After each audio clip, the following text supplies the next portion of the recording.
Social media ఎవరైతే వాడుతున్నారో పిల్లలు, ఆళ్ళ తల్లిదండ్రులు శ్రద్ధగా ఇనాలండి. విషయం ఏంటంటే, కోపరేషన్ పక్కూరు అనేది నడుస్తాందండి. ఆపరేషన్ సింధూర్‌లోట ఉగ్రవాదులతో పాటుగా ఆళ్ళకి ఆశ్రయం ఇచ్చిన పాకిస్తానోడికి పంచెలు తడిపిందే కాకంట, మరికొన్ని దేశాలకి ముందు జాగ్రత్తకు గూడా అవకాశం ఇచ్చినారు భారతదేశం. భారతదేశంలోని మన వీర మహిళలు, జవాన్లు ఈళ్ళందరూ కూడాన.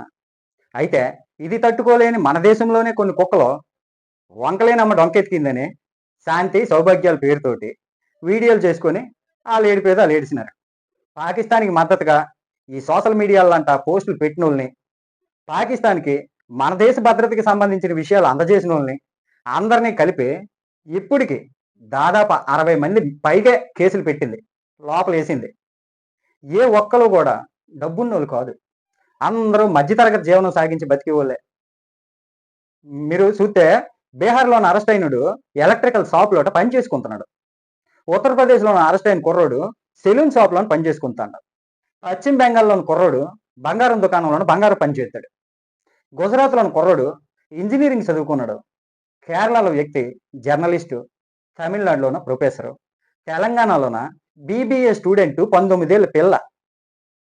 ఈళ్ళందరిని చెడగొట్టిందెవలు? ఏది నిజము? ఏది అబద్ధము?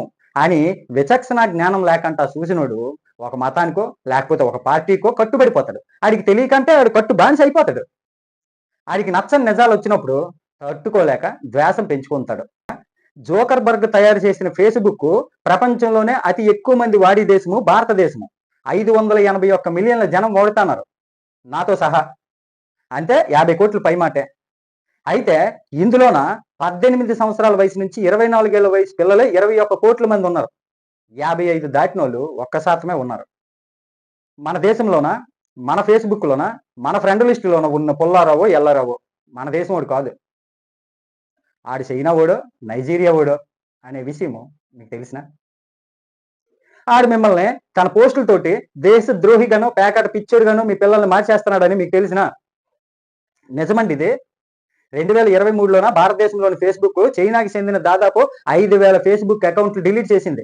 2024లోన నైజీరియాకి చెందిన ఫేక్ అకౌంట్లు 63,000 ఇన్‌స్టాగ్రామ్ అకౌంట్లు తొలగించింది. కాబట్టి తల్లిదండ్రులు మీ పిల్లల భవిష్యత్తు మీ పిల్లల మొబైల్ ఫోన్ల మీద ఆధారపడి ఉన్నది. స్మార్ట్ ఫోన్ల మీద ఆధారపడి ఉన్నది.